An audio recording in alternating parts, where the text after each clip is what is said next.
Action News at 6 p.m. Coverage you can count on. Good evening, I'm Taylor Montgomery. Within the hour, the NTSB released new information about the moments before the deadly plane crash. Here's the very latest. Officials now say the cockpit voice recorder from Asiana Airlines Flight 214 revealed the pilot tried to abort the landing yesterday in San Francisco. The recorder also shows 2 seconds before impact, there was a call to increase airspeed.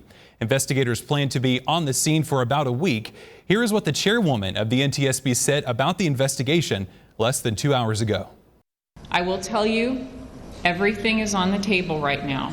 It is too early to rule anything out.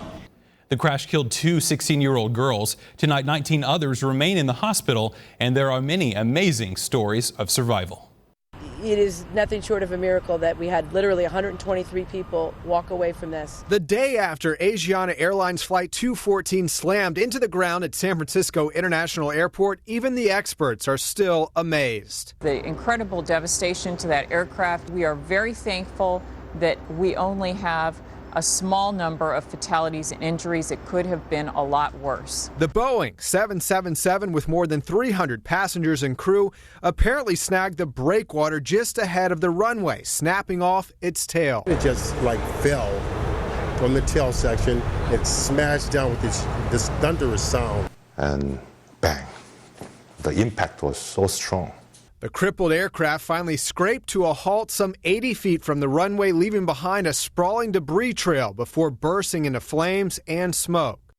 See fire a lot more, smoke coming out, explosion coming out. Those who survived realize just how fortunate they are. I feel lucky. Some are still in the hospital. Now the grim work of finding out how this could have happened begins. And that was Channel 2's Craig Lucy reporting. The plane's black box recorders were placed on a red-eye from San Francisco to NTSB headquarters in Washington, D.C. They arrived this morning, and officials say the recorders are in good condition.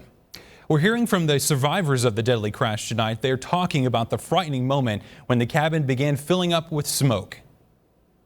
Dark and most of ash. Well, everywhere is ash. Did you see flames, fire? Flames is after it stopped. It was the first trip to the U.S. for the 34-year-old mother traveling with her 4-year-old son. She says when the plane stopped, she had no time to be scared. She grabbed her child and was able to quickly get out.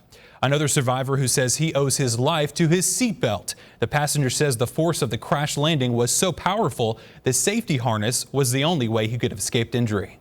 If I did not have that, I would have hit that ceiling. That's how hard the impact was. The survivor was in a sleeper seat, which offers an extra strap around your chest.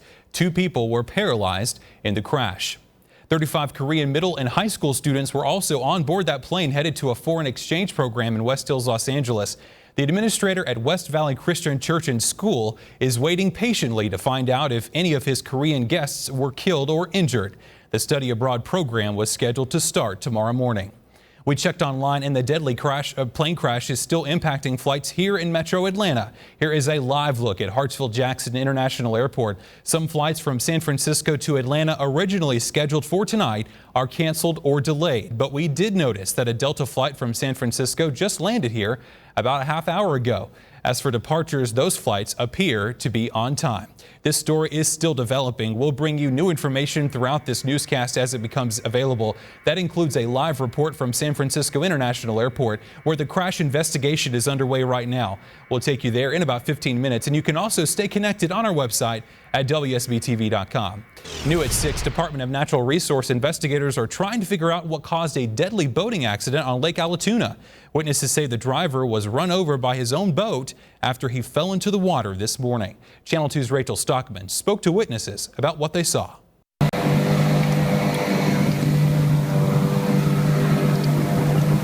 This is what witness Tammy Sostin saw in Lake Allatoona Sunday morning. We were fishing over in a cove, and when we turned around, there was a boat just going in circles.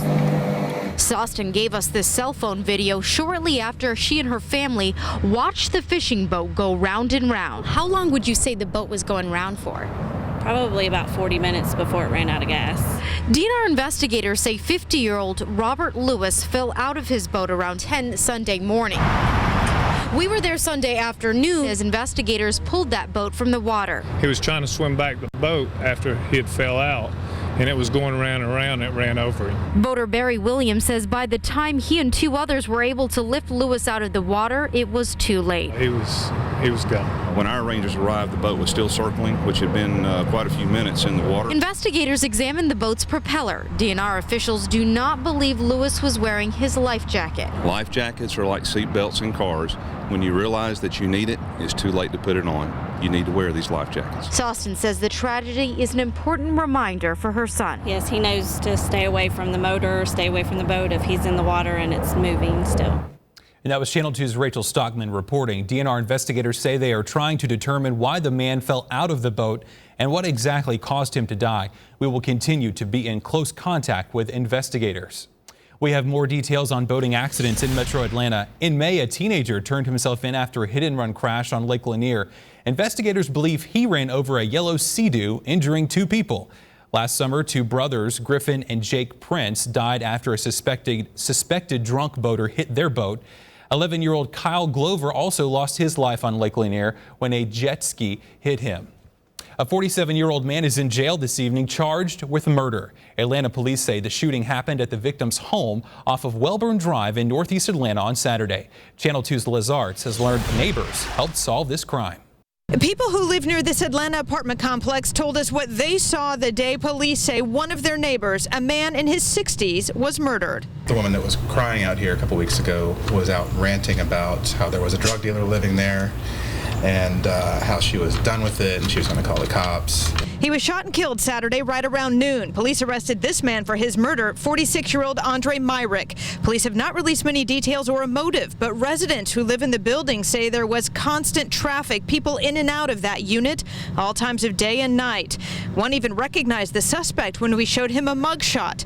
We looked and found Andre Myrick has an extensive criminal record. He's a convicted felon in and out of prison on numerous drug charges in the past. My wife was coming home right then and of course they weren't telling us anything. So we didn't even know that there was someone possibly roaming around. That was very upsetting. And that was Channel 2's Liz Arts reporting. Police have not yet released the name of the victim. We also have new developments in the case of 3 people accused of lying about the Cherokee County School superintendent. One of the suspects, Barbara Knowles, bonded out of jail this afternoon. Canton police say Knowles, Kelly Marlowe, and Robert Trim falsely claimed Superintendent Frank Perciello nearly hit them with his SUV last month. Marlowe and Trim are also out of jail on a bond tonight. Police have arrested a second teenager in a Fayetteville County carjacking. Investigators say the teens carjacked a woman at gunpoint in the Peachtree City Walmart parking lot yesterday. Police captured one 16-year-old during a high-speed chase, and today officers tell us they arrested a second teenage suspect. Police are trying to track down a man accused of setting a house on fire. The resources they're using to try and make an arrest. New details about the survivors of the deadly plane crash continue to emerge this evening. We have a live report from San Francisco International Airport as investigators search for the cause. New at 6, local residents say they are troubled by the most recent robbery in their neighborhood. I'm hoping that it's not a trend. The attack involving assault rifles. Police are investigating this evening.